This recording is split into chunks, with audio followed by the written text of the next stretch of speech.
Welcome to the Desert Sanctuary with Karl and Laura Forehand. Often when we have doubts about religion or simply want to ask questions, it can feel like we are wandering out into the desert. We would like to invite you to join our sanctuary, the Desert Sanctuary. We've tried to pick guests that would resonate with and challenge us and our fellow seekers here in the desert. We believe that a key to the journey is to keep asking good questions, and we believe that all stories are sacred. Our hope is that you will find life and healing for your body and mind, and that you will be able to be who you are and be who you are. And now, here is our show. Hi, welcome to the Desert Sanctuary podcast. I'm Laura Forehand. I am here with Karl Forehand. And before we get started with today's amazing guest, anything you want to share with the listening audience? Yeah, I don't know. I think this will come out pretty quick, but all of our speakers from the Leaning Forward conference are recorded, and we've just about done everything we can, except it's going to come out in a podcast version in February. Mm-hmm. So that'll be a different version of it, kind of re-engineered a little different, but that's not why we're here today. One of our guests from the Leaning Forward conference is here again because we have so much more to talk about with her. Absolutely. Yeah. We have Nikki G on the podcast today. And Nikki is a life coach and advanced certified trauma recovery coach in training who helps survivors recover and thrive after narcissistic abuse, religious trauma, spiritual abuse, and cult involvement, high demand groups. She is also a survivor of multiple narcissistic relationships, religious trauma, as well as a former member of multiple cultic communities. Nikki is the CEO of Nikki G Speaks, LLC, which exists to support survivors with individual coaching services, online courses, and other various forms of psychoeducation related to religious trauma, narcissistic abuse, and cult involvement. She educates and empowers survivors to reclaim their lives and embrace the journey to come back home to self. Welcome, Nikki, to the podcast. We are glad to be talking to you again. Yes, thank you for bringing me back. I appreciate it. I love the conversation with you too. So, yes, I'm here. Your talk from Leaning Forward was solid gold. Yeah. It's just, I think something that just a few people could do. In the way you did it. It was very effective. And we're grateful now that resource is there and it's on YouTube, and it'll be in a podcast that'll last forever. And that'll be a resource that lots of people can come back to. So we really appreciate that time you put into it and your time here with us today. I think this is going to be good too. Yeah. And so if people want to know about Nikki's story, they can go back and listen to that particular podcast because you did share that on the Leaning Forward conference. So yeah. So all of that'll be out on the Karl Forehand YouTube, called Leaning Forward, and then Nikki G, and you'll be able to find it. Yeah. Especially if you look at my wall, I advertise things so much. So, Nikki, therapy, at least, from the Black community that I have access to and talk to, sometimes talk about this idea that in the Black community, therapy, and I think you talked about it a little bit before, is taboo. That, those therapists, and the therapy and the resources are limited. Can you settle on that again? And where is that from? What do you suggest and how we can get past that? Well, I'm going to put in a little plug on my podcast with my two other co-hosts, Jonathan and Hugh. We have a podcast called Surviving the Black Church, and there is an episode on there about stigma and mental health in the Black community. And so they can find more even after, our share here. But this is a major problem in the Black community. As far as mental health, I've experienced it within my own family. I've experienced it with my friends, and then obviously in church dynamics. And I think it's an issue in church culture at large anyway, right?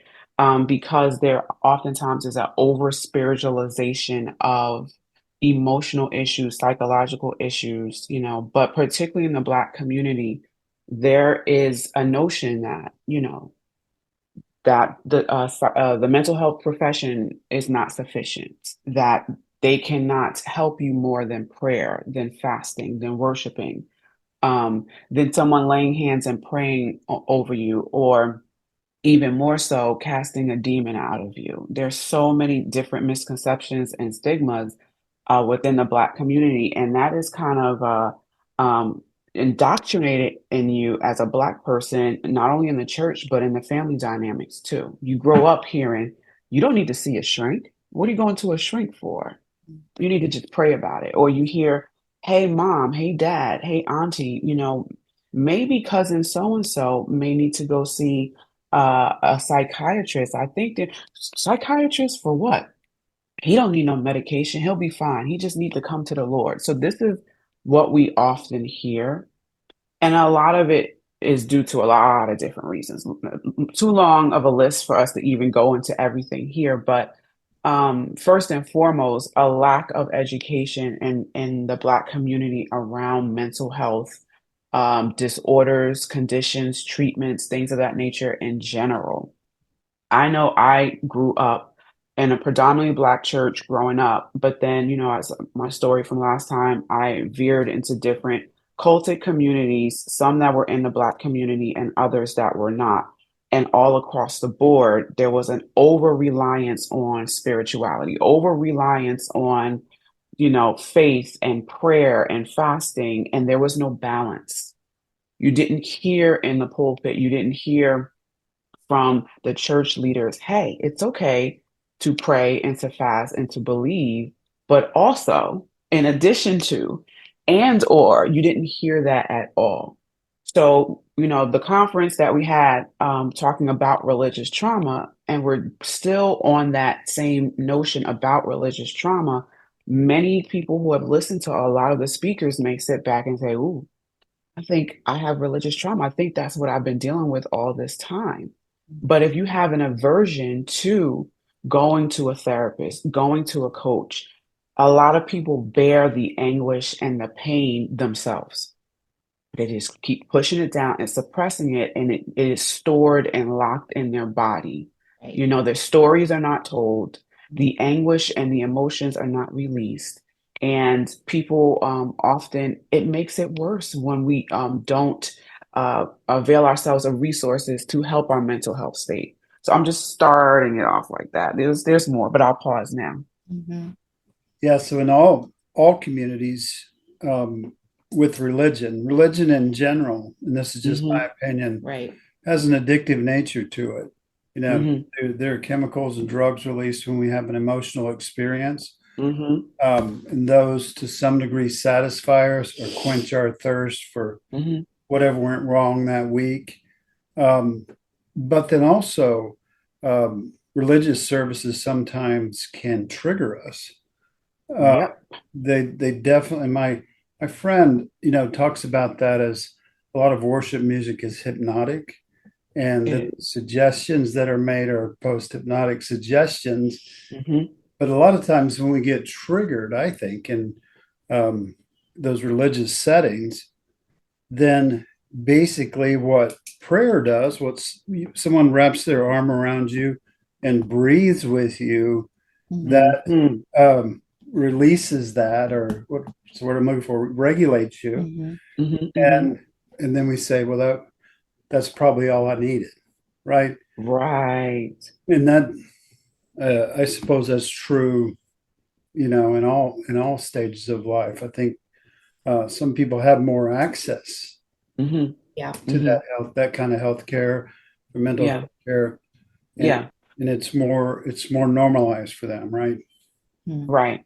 And when you've heard, speaking, to your point, and but within the Black community, when you've heard most of your life that God is a deliverer, Mhm. okay, that He sets the captives free, that He will restore to you the joy of your salvation. When you've heard you have the mind of Christ, you have to just pull down those strongholds. When that has been indoctrinated in you for so long, and now you are struggling at night, head to the pillow, with insomnia. You're struggling at night with symptoms of PTSD and complex PTSD. When you're struggling with, flashbacks, you are, a lot of times in the Black community, instead of going and getting help, we will go to those scriptures and keep reciting them over and over again.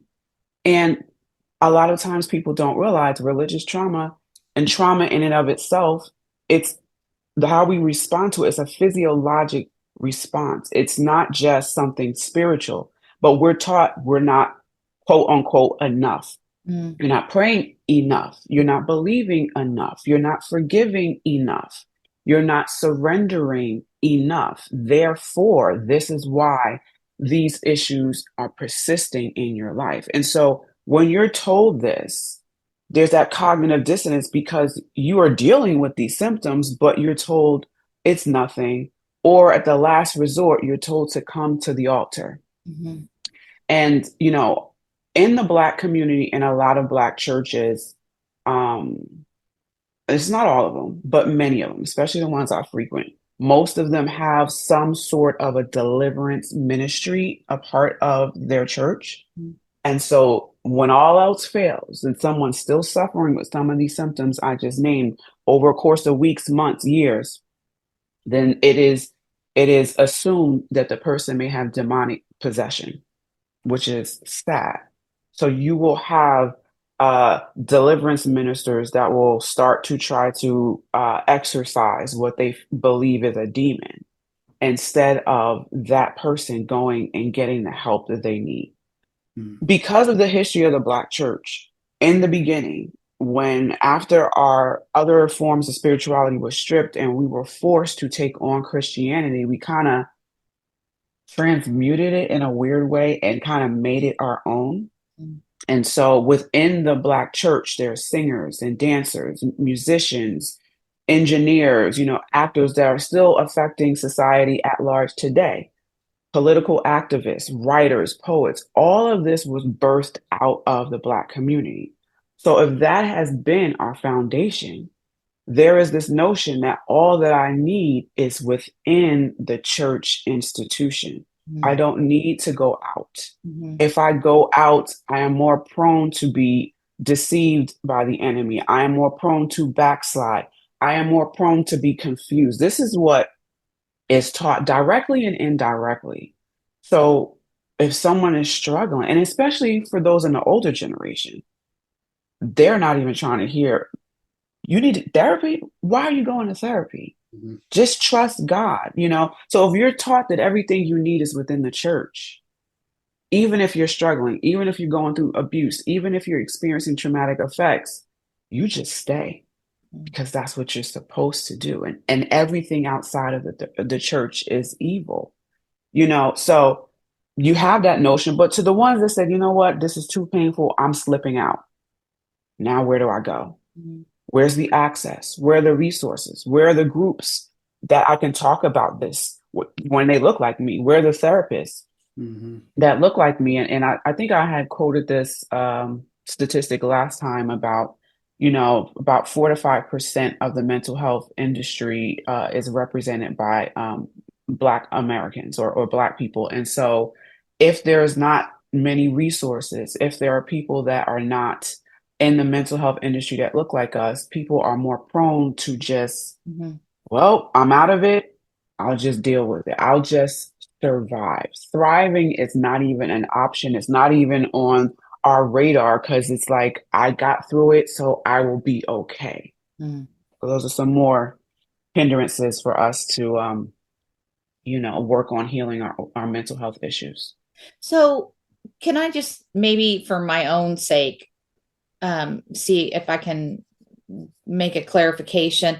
So when we're talking about all the things that you were just talking about, is that something that is mainly in the Black church or is it part of the Black community? Okay. So let's say I'm sure like if church isn't a huge part of a particular, group of Black Americans, would they still have those same messages? Does that make sense?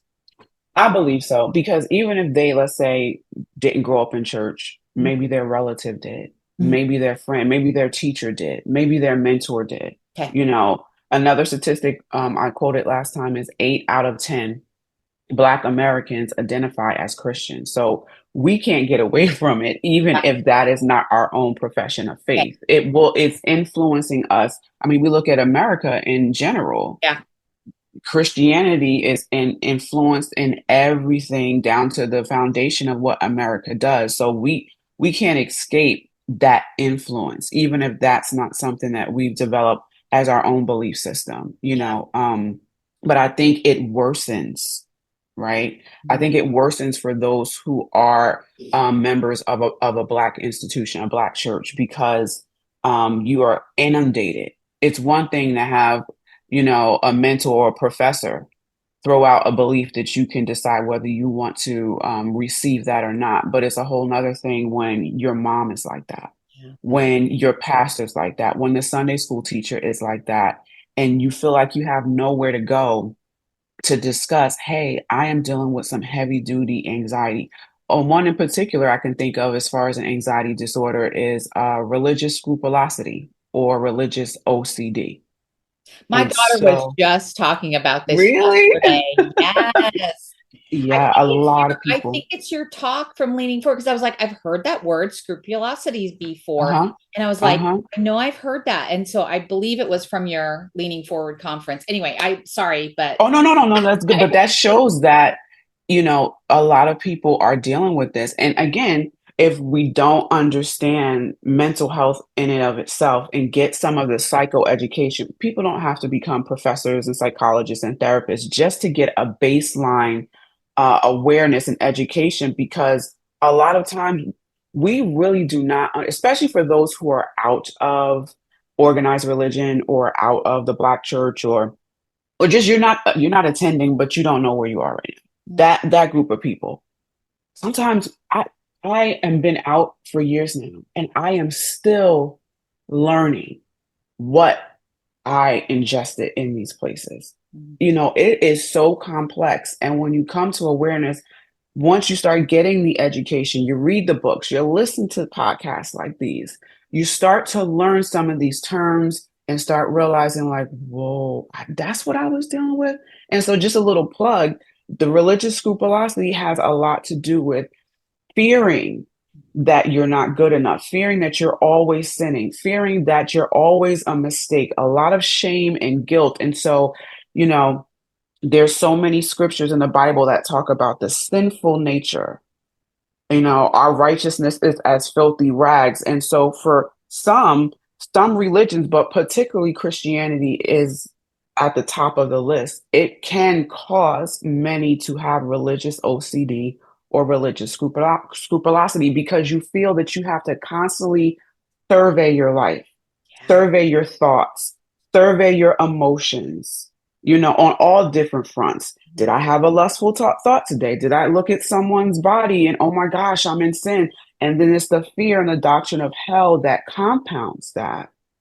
So now a person, this overwhelms them so much that eventually they can develop this anxiety disorder, and they need a therapeutic modalities and treatment. They need the education, they need the support groups. But if you're not aware that that's what it is, if you're not, you've been dealing with it, but you don't understand it, you know, it's kind of like you're boxing, shadow boxing the air, so to speak, you know. So this is what I'm saying. I didn't know these things when I was you know, right. and these cults and stuff like that. But now, as I started to learn, educate myself, listen to podcasts, I mean, social media is not all bad, you guys. There's a lot of resources and information, especially now, that's out there about this. And once you learn, then that's when you can say, oh, okay. But see, I'm all over the place. I'm sorry, but it's just, Right. but this is part of the reason why I feel, and particularly in the Black church, but this is everywhere. I'm pretty sure y'all can relate with this too. A lot of pastors, a lot of leaders, a lot of churches do not want to lock arms with the mental health community, because if people start becoming aware, right? If we start realizing, wait a minute, some of this OCD is because of how the pastor was always talking about suffering and sin, and sinful nature, and I'm not worthy in God's presence. And you got Well, better. then I'm You got better just without me, also. right. So there goes the membership, there goes the adulation and validating the leader and stroking their ego. There goes the Yep. money. There goes the help. And so these leaders are aware of this. So, hey, if you don't have the right motive as a leader and you have motive of self, what are you going to do? You're going to demonize the mental health industry to your congregants. So they will never want to even step foot in a therapist's office, even after they are no longer part of that congregation. It's already indoctrinated in their system. They can be suffering, but they dare not go into, which I hate this terminology, a shrink's office, but that's what it's called a lot of times in the Black community. Mhm.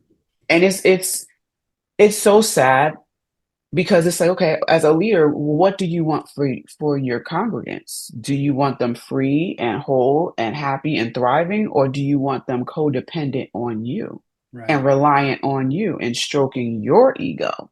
Right. So I'll pause Now, right there. can I want to ask a little short follow-up question. Yeah. So a lot of times in some of the mega churches that we attended before we left the organization, they'll have spiritual directors or counselors there. Is that something you also see in the Black church? Have they, knowing that they're going to kind of be bent towards the Bible and what the pastor is preaching and things like that. But I didn't know if that was part of the Black church as well. Do you see that where they have counselors and spiritual leaders or advisors and things like that? Well, when I was growing up in the Black church and then was a part of it out of my own volition, I did not see that as much. I am starting to see some churches are making a dent. So I would be dismissive if I did not clarify that. There are some that are getting the education. There are some that are trying to be more trauma informed. And, I say all of what I'm saying, not expecting pastors to be psychologists or pastors, that's not their responsibility. However, when that is not your wheelhouse, you delegate. When that is not, your background, you find those who do have that background. But a lot of leaders, again, they want that control. They want to make sure they understand the information that is their congregants are feeding from. But lately, I am starting to see some level, particularly in some Black churches, the ones where perhaps the pastors are younger. Okay. Right? They're younger, they're more educated, they are more aware of some of the mental health stigmas and disparities in the Black community. I'm finding some of them, but it's still not at a great rate that it should be. But I'm grateful that there's a start. Right. Okay. Thanks for clarifying. So I wanted to say, as we see people, Laura and I sat out here in the deserts, what we call it, and we watch people come out of organized religion, and we sometimes we guide them a little bit to something and send them to someone else and send them to a counselor or whatever. But what we notice when we see people that are fresh out of church is it's really kind of, it scares you a little bit, because as they're talking, they may be talking about a problem or they're talking about a situation, and two times in every sentence they put God in there, if it was something good, or maybe God's trying to tell me this, or trying to figure out what God's doing because God's working for their good. But then if something's bad, it's their fault, and I think we really need to, I wish people could see that. You can't see it from the outside, you see it from the outside. Yes. But I was also going to say, Carl Jung is only 120 years ago, over 100 years ago, and so much great stuff that he's brought to us, where we understand kind of how the inside works a lot better. And of course, what's his name? The other guy. Anyway, but all of that stuff came in the last 100 years, and so we have explanations maybe for demons and things like that, because we know a lot of it originates inside from our trauma and things like that. Yeah. But now I think it's just uh, tremendously sped up because of the internet. I mean, like you said, we have access to the information now, so nobody can gatekeep it.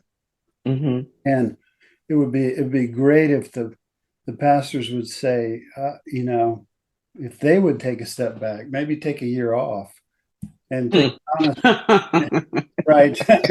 That's what we're thinking. But take a step back and look at it from the outside for a while. That's what I did. Of course, I didn't go back, but it didn't even take a year, just really see what's going on.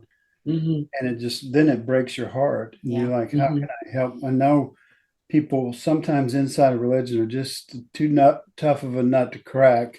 And so, that's probably kind of derogatory, isn't it? But it's just a hard, hard habit to break. It's hard something. And,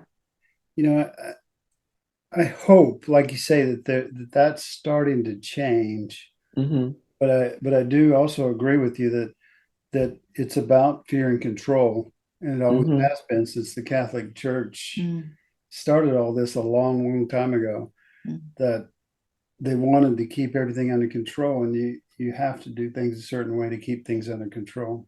Yeah. Right. And I agree with you with a lot of what you said.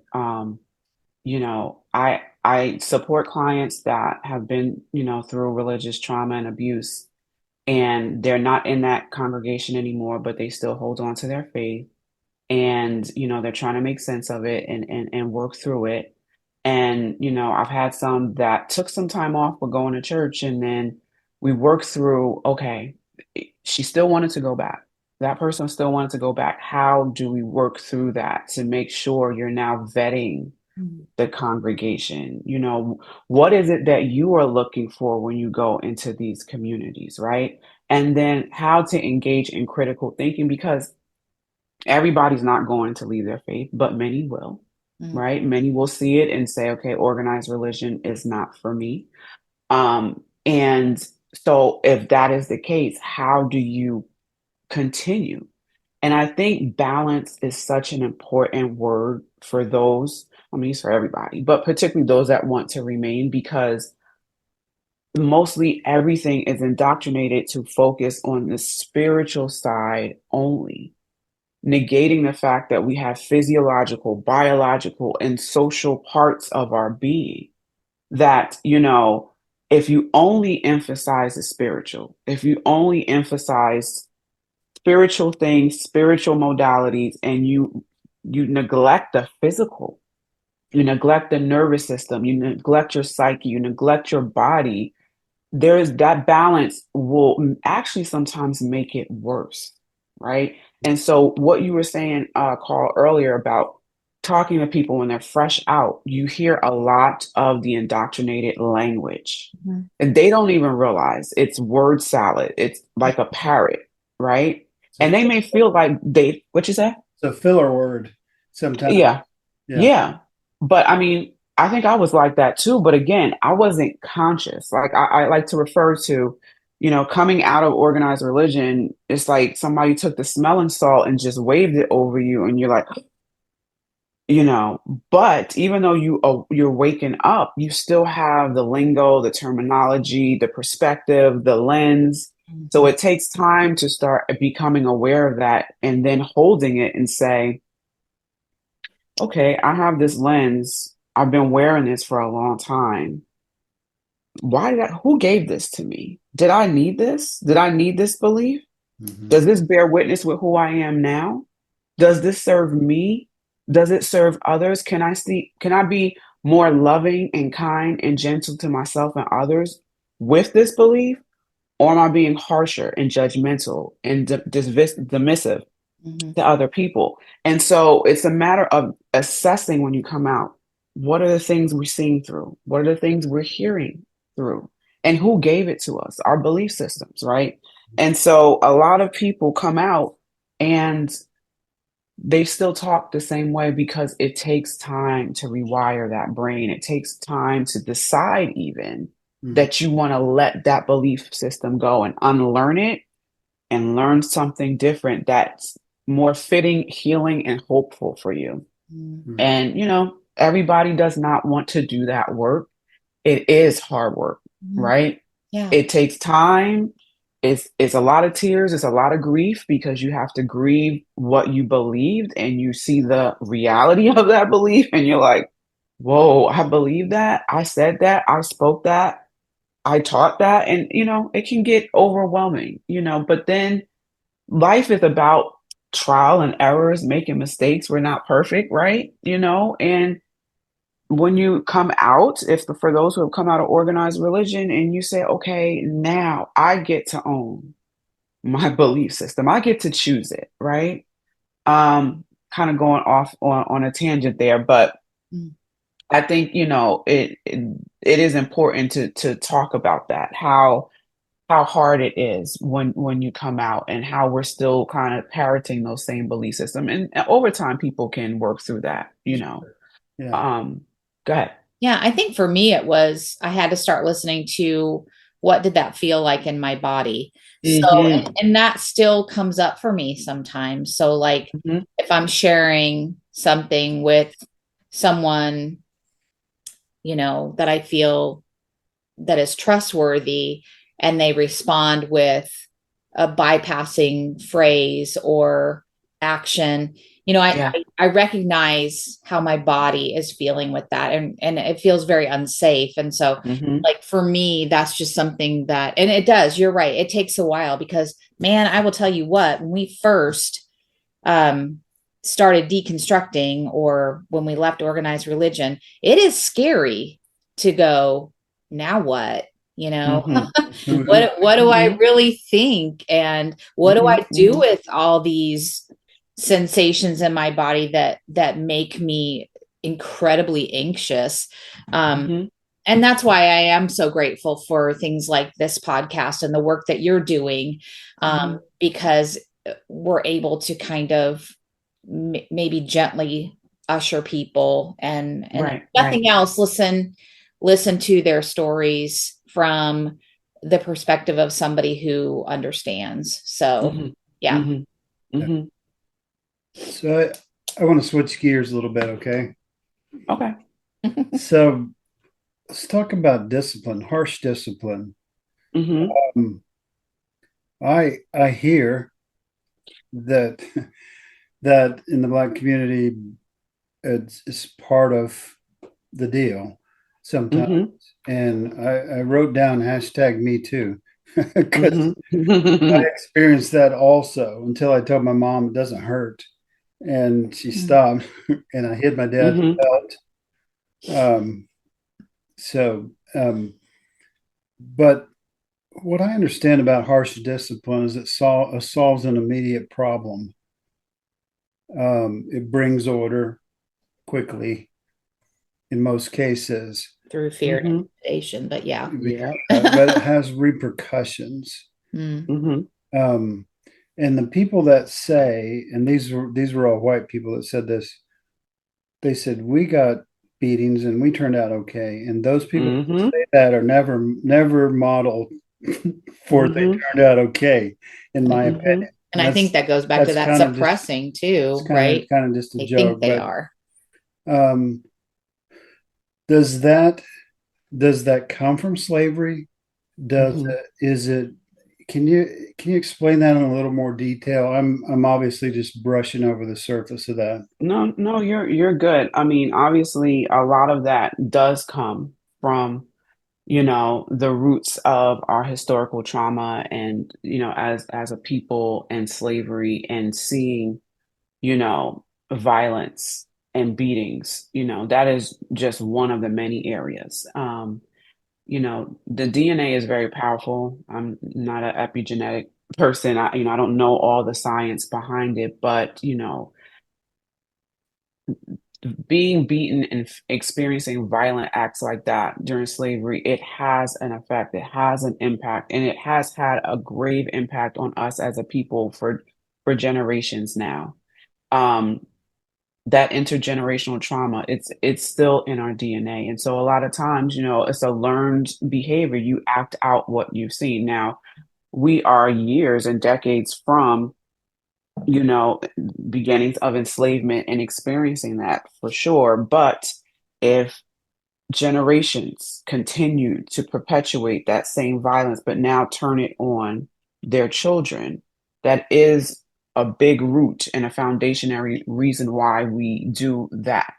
But coupled with religion, remember, 8 out of 10, Mhm. it is also ingrained in us because of religion. What is it? Spare the rod. Spare, there you go. Yeah. I forget it. Go ahead, say it. Spare the rod, spoil the child. Spoil the child. Right. So there's this fear that if we spare them, we're going to spoil them. If we spoil them, we are going to put them at a disadvantage to deal with society, to deal with systemic racism, to deal with, the woes in society. So we don't want our child to be at disadvantage. So we have to have harsh discipline to get that order you were talking about, to get them in line early so they know. So there's fears from the parents and the grandparents and the great great great grandparents that's been passed down. I fear that you will not grow up to be a decent citizen in this country. Therefore, let me beat you into becoming that decent citizen in society, which it is. That's horrifying that that is a belief system. But remember, many are in survival mode. Many are engaging in maladaptive coping mechanisms to cope with the effects of slavery, Jim Crow, the Reconstruction era, to cope with 2024 and systemic racism in this country and globally. And so there's a fear of my child is not going to be ready. So that's one aspect. But the other aspect is this child is getting on my nerves. I have not worked on, regulating my own emotional state. And so I'm going to take out on the child I have not worked through myself. Right. I have not engaged in meditative practices and calming techniques. I have not engaged, and this is not all Black America, but a lot in the Black family, particularly the religious, or the Bible justifies that I can do this to you, right? The pastor justifies I can do this to you. Societally, there's justification that I can do this to you. But what happens to that child? So I have a family situation, people that I know, and the child has been physically harmed by their parents since the early age of, I don't know, 4 or 5. The child is now 7, will be 8 this year, and the child has all types of mental health disorders right now, and has had many issues acting out in school, and has had marks on the body because the parent took, well, I'm going to take this into my own hands. You're going to learn. You're going to listen. You're going to be disciplined. And now the child he's acting that out in school. He's dealing with depressive situations, can't sleep, having nightmares, things of that nature. And so, this happens to a lot of kids. They are confused. You're supposed to be the parent that loves, protects, and nurtures. And now you're turning around and this is what's happening. And it causes a lot of trauma for the children. But in the Black community, I hate to say this, we are so used to trauma. We are so used to it from everywhere. And until we learn to process it individually, deal with the collective trauma, the historical, all of this stuff, we will continue to perpetuate a lot of these abusive practices unless somebody in the bloodline says, okay, stop. Right. What are we doing here? Yeah. Right? How do I learn how to parent in a different way than mom parented me or grandma parented me?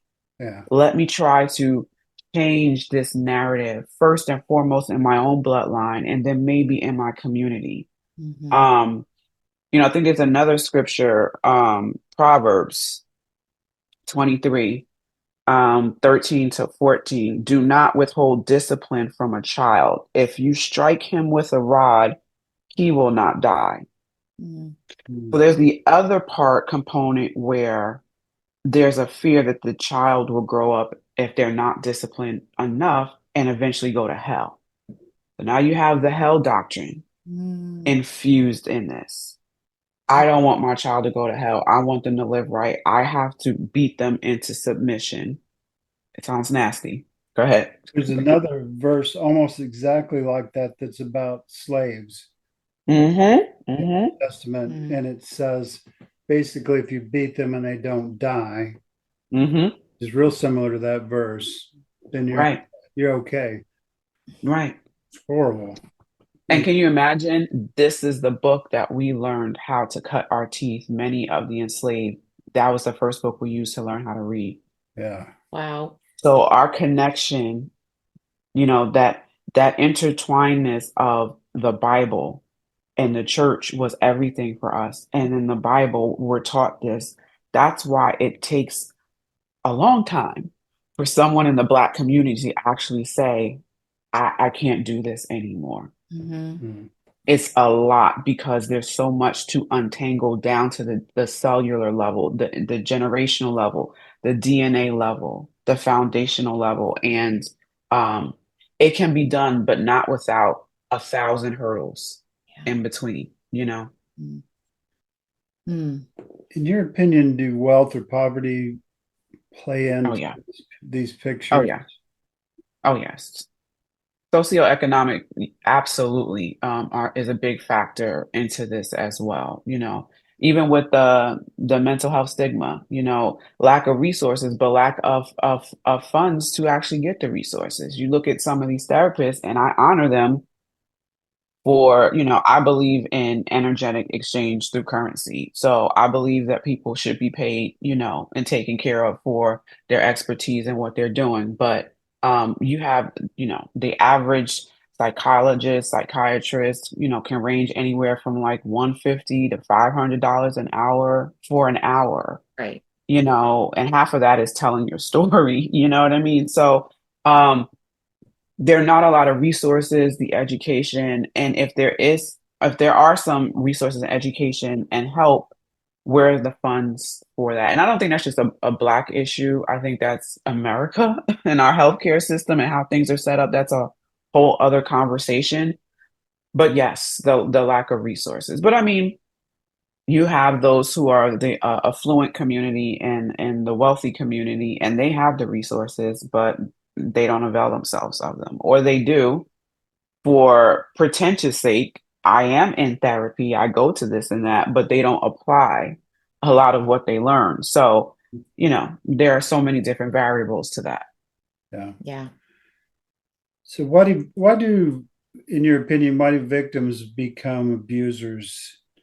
Is it Hmm. just that they haven't, they were a victim, they're a survivor, but they didn't Hmm. do the work Hmm. afterwards?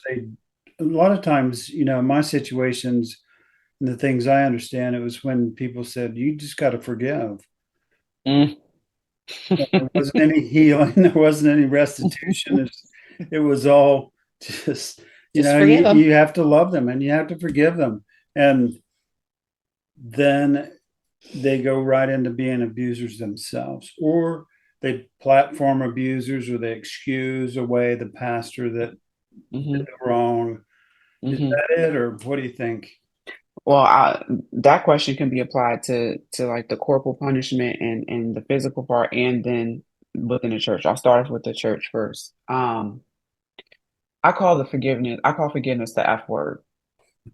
And I love it. I call it the F word. We're I gonna steal don't that. like We're stealing that. feel it, take it, take it. Um, I don't I know what I went through when I was going through a lot of this stuff and being in 5 different cults and looking for support, not even from mental health professionals. I wasn't there yet. I'm looking for support from, my prayer partners or my brothers and sisters in Christ, going to them and telling them what had been happening, and to be met with forgiveness first. Okay. First of all, Nikki, I am one who does not believe that you have to forgive in order to achieve healing.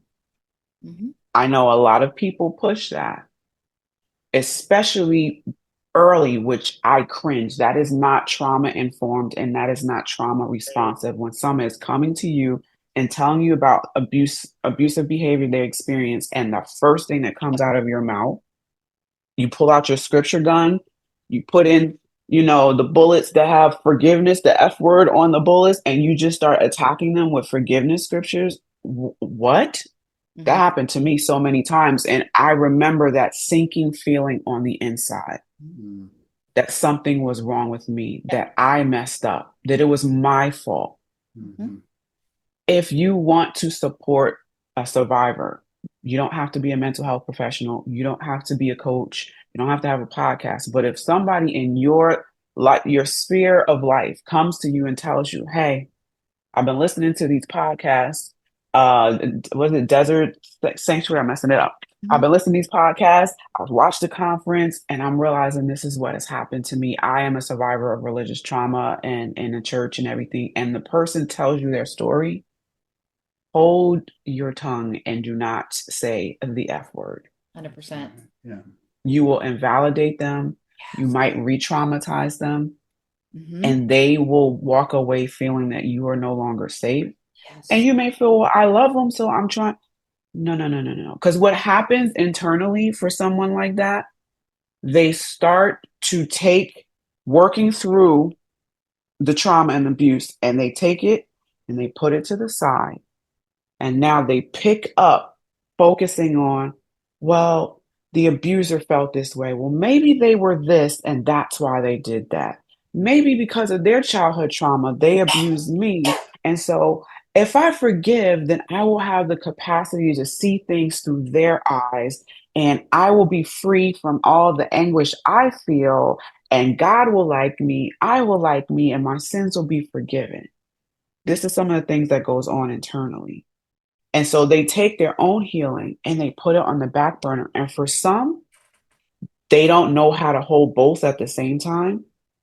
So they never come back to their own healing at all. They only focus on forgiving the abuser, forgiving the abuser, forgiving the abuser. And I've seen so many people do this and they never continued on in their healing. They just declared, I forgave them. Yeah. And in a way, you take on their shame, Yes. and then you bypass, which Mhm. is common Mm-hmm. in religion. Mhm. Is Mm-hmm. there Mm-hmm. any is there any hope for religion? Or would it be better just to shut it down and start over? Um, you know what I mean? Because we I wrestle, know what you mean. I'm laughing like, do I really want to answer this question? Yeah, I'm biting my tongue over here. we wrestle, out in the desert. People start to find some freedom and some breathing room, and they start healing. And then, Mm-hmm. especially those that were former pastors, that's who I run into a lot. And the former pastors are way too quick to jump back into Mm-hmm. leading something else Mm-hmm. Mm-hmm. better and Yeah. causes problems. Does religion have some perks to it? Sure. Um, some people can feel supported. Some people can find relationships there that they might not have had they crossed paths with a particular religion, or in this case, Christianity or church or whatever. You connect with other people. If young family, you create friendship dynamics, and the kids play with other kids, and you need a mechanic. You remember Bob on the third row in the church that comes to the first service, and you give. There are a lot of perks to that, right? So I would be remiss if I didn't share that there's some benefit in congregating in some form of religion. However, in 2024, we can pick up the remote and turn on the news and see globally the harm in religion in some instances, right? From what's going on in the Middle East to what's happening in a pastor's church office where the door is locked and a young lady is in there, from what's happening from the pulpit and a pastor turning to the book of Hebrews and berating the congregation about their lack of obeying the leadership, Mm. right? From someone at the altar, on an altar call line, and you have a person who claims they're a prophet and coming to prophesy to you at the altar and calling you all types of this, that, and a Jezebel, and calling you out in front of everybody, from that particular Christian counselor that is telling you to go back to your church and forgive your pastor because this is right in the eyes of the Lord, from a family that existing right now, and a father is taking a belt and getting ready to beat his 4-year-old child because the scripture justified it, to a husband who is religiously traumatizing his wife because he feels that he is the authority over her and her body and can get whatever they want out of it. In the name of religion, so many harmful things have taken place. Now, I'm not telling anybody where to go, what to do, what decision to make. That is solely your choice. But in my opinion only, and this is just me, Nikki G. I'm not even saying this is me, Nikki G, the coach or the speaker of the podcast. This is just me and someone who has suffered greatly at the hands of religion. I don't know if it can be salvaged. I don't know if it can be, all right, we won't do the whole house. We'll do it in stages. We'll renovate the kitchen. The rest of the house looks crazy, but at least the kitchen looks nice. And then maybe we can work on the living room. But the basement is, a cesspool. You'll die going down there. But maybe 5, 10 years from now we can get, but meanwhile, the kitchen looks nice, the bedroom looks nice, but people are going downstairs in the basement and they're ingesting toxic fumes and they're dying. All this is metaphorically. Mm-hmm. Meanwhile, in the bedroom, some horrific sexual abuse is taking place in the house. Mm-hmm. And the kitchen's done though. The living room is done though. So we're working. I appreciate that. But sometimes the whole thing has to be demolished for people to be safe. Yep. Now take that what you will. And this is Nikki, the survivor, speaking, right? Mm-hmm. I can still respect institutions. I can respect organizations. I can respect people's faith because that is something that I hold dearly to, that I developed after I came out of all what I came out of. I will honor a person's will and their choice because for many of us, choice was taken from us in these places, Right. right? So you can choose wherever you want to be, whatever faith you want to have. And I can still, if you are a safe person, I can sit across from an atheist. I can sit across from someone a different sexual orientation than me, a different belief system. I look at you on a human level, Mm-hmm. right? And if you're safe, then we can conversate, we can rock. It's okay, right? But from where I sit, I cry and I cringe at what I see is being done at the hands of religion. And I don't think I mentioned this in the last recording we had, but I don't mind saying I am a survivor of the International House of Prayer in Kansas City, Missouri. And what I am seeing being unfolded in that community, what has happened to so many people, past and present, it is horrifying. It is horrifying. And the level of abuse, indoctrination, all levels, it makes me want to vomit. And when people are aware of this and a loved one tells you, hey, this has happened, and you force somebody to go back in there, check yourself. Are you wanting them to go back in there to make you comfortable so you still have your prayer partner? Are you telling them to go back in there so you don't have to hear them talk more about their situation and you don't like not knowing what to tell them? Are you sending them back in there, or are you hearing their heart to say, I am broken, I am wounded, I need to go to a hospital, not physically? Do you have resources? Do you have coaches, podcasts, therapists, books that I can read because I am bleeding out? Please, if you have loved ones that's been through religious trauma and abuse, don't let the first thing be the F word, and don't let the second thing be go back to it. And don't let the third thing be here's a whole bunch of scriptures to justify the first and the second. Meet them where they are. Love them right where they are. And if you are unable to do that, not because you don't love the person, but because you're conflicted with your own beliefs, can you point them to somebody that can? And if you have to love them from afar at first until you work out your stuff, do so. But don't make them feel that something's wrong with them because they've been through this. They didn't ask for it.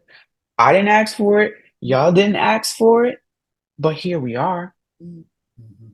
So that is a loaded question. I gave what I could give. That is such a great answer.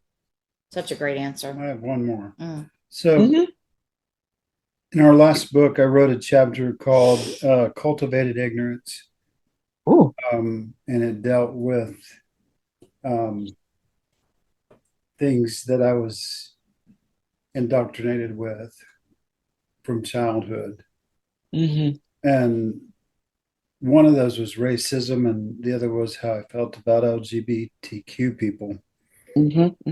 And as I was coming out of that or working on those issues, I kind of came out swinging. You know what I mean? Like, I'm going to be the champion of this.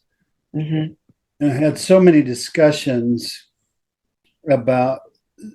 with people that said things such as, I have a black friend, I'm not racist. And now Laura and I hear from church people, when we talk about religion, we hear, well, that never happened at my church. And have the same conversation that it is a systemic problem. And, activists have to change the system because you can't change people. And I just kind of wanted to make that statement. You can say whatever you want about that, but I think, every time I try to explain it, it sounds patronizing and it doesn't come out exactly right. But I think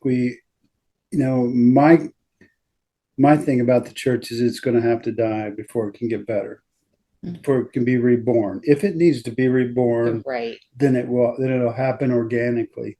But in the meantime, all of us have to do the hard work to get better individually. And that eventually will solve systemic problems when more of us and I think that's all I have to say. I could lose my train of thought again. No, but I honor you for recognizing and becoming aware of, okay, these are the things that I need to work through, and you did it, and you're doing it, and you're helping others now. I think that's part of some of the cycles of life. We don't stop at, okay, I harm someone with my ignorance, or we find out what it is. We get to the nooks and cranny of it all and say, okay, how can I change? How can I course correct? A lot of people don't like doing that.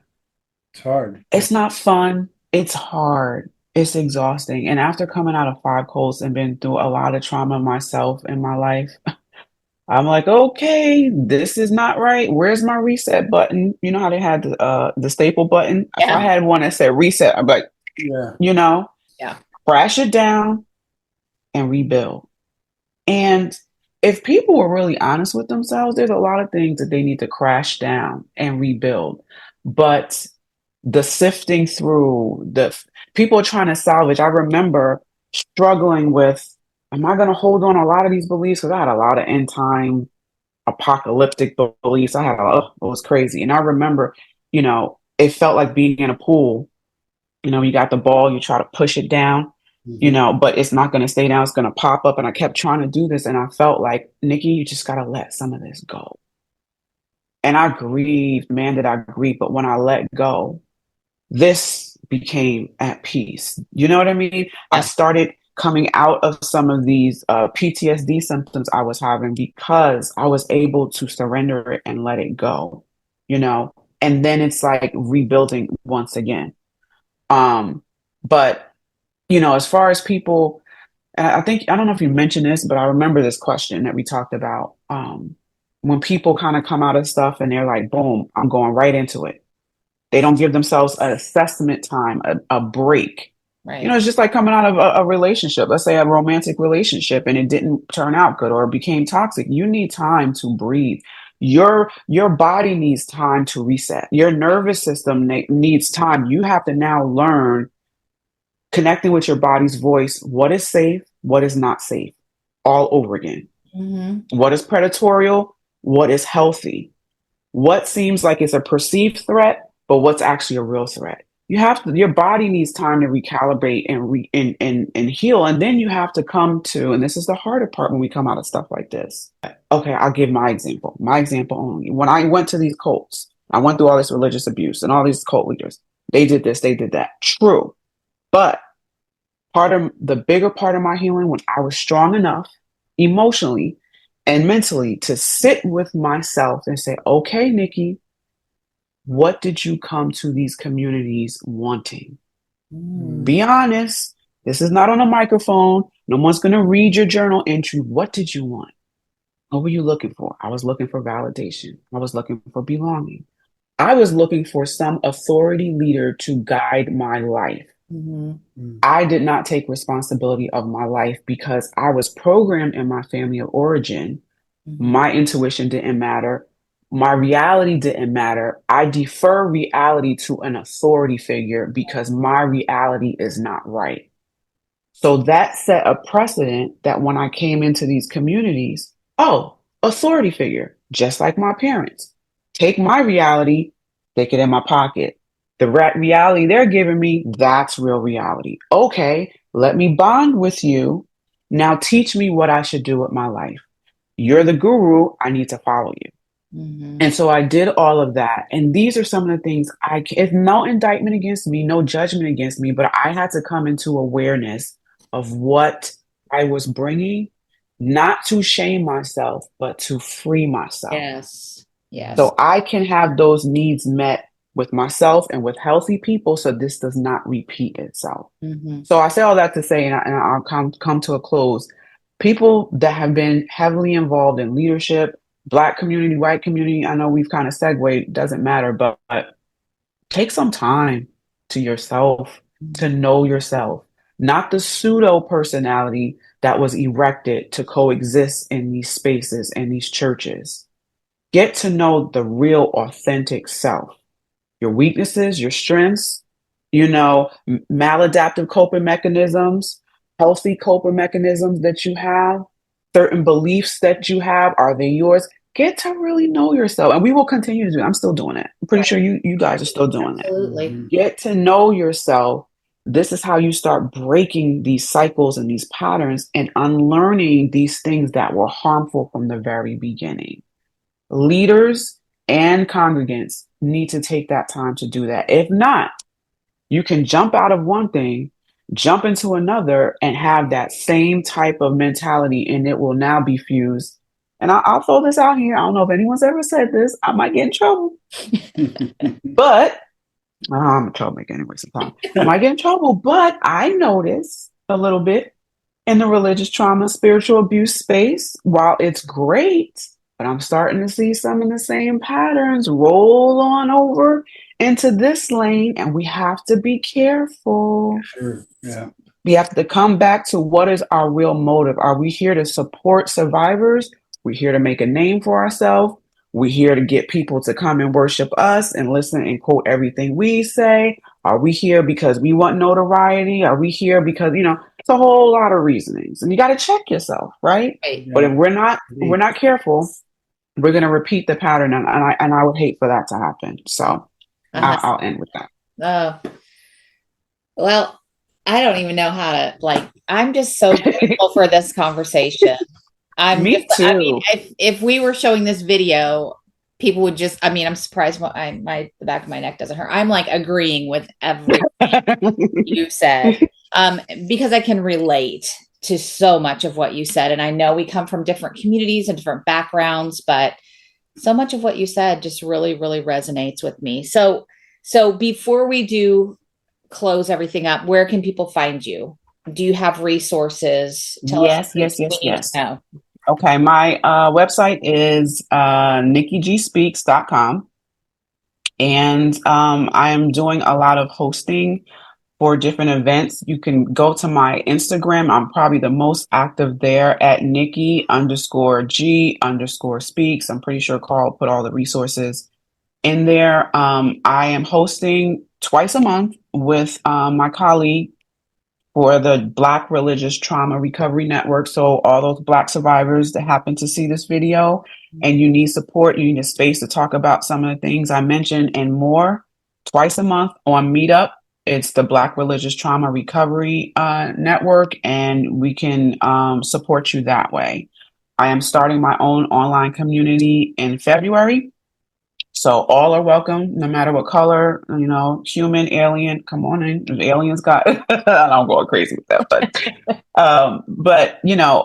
I'm opening up my own online community. We're going to have some fun. We're going to get some psychoeducation. We're going to have some skills being built there, from our intuition to boundaries. We're going to have some book club stuff, some DVD parties where we watch DVD and break them down. There's a whole lot of greatness that's going to happen in this space. So if that interests you, I suggest you to go to my website, sign up for emails and updates, and I'll be sending out that information soon. But I can't wait for that, because I really feel like sometimes before people can get to a mental health therapist or profession, they want support groups. Mm-hmm. They want to talk. So I am working on that as well. But thank you so much for allowing me to be here. You guys are a pleasure as always. We have some great convos, and thanks for doing this work.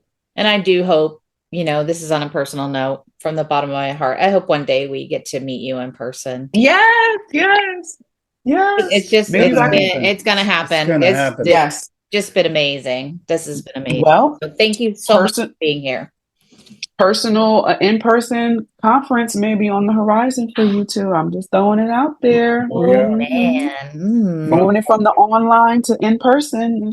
Yeah. Mm-hmm. Anyway, for the listeners out there, we appreciate you tuning in today, and I want to echo what Nikki was just talking about. That until you know who you are, how can you know what to do? That's right. Because like we always say, be where you are and be who you are and be at peace. Thanks for joining us. We love you. Thank you for joining us today on the Desert Sanctuary podcast. Remember, all who wander in the desert are not lost. We believe all of our stories are sacred. We are always here if you need someone to hear your story. Check out our blog on Pathos and also our YouTube channel. And stay tuned for our Leaning Forward conference. Remember, we love you. And be at peace.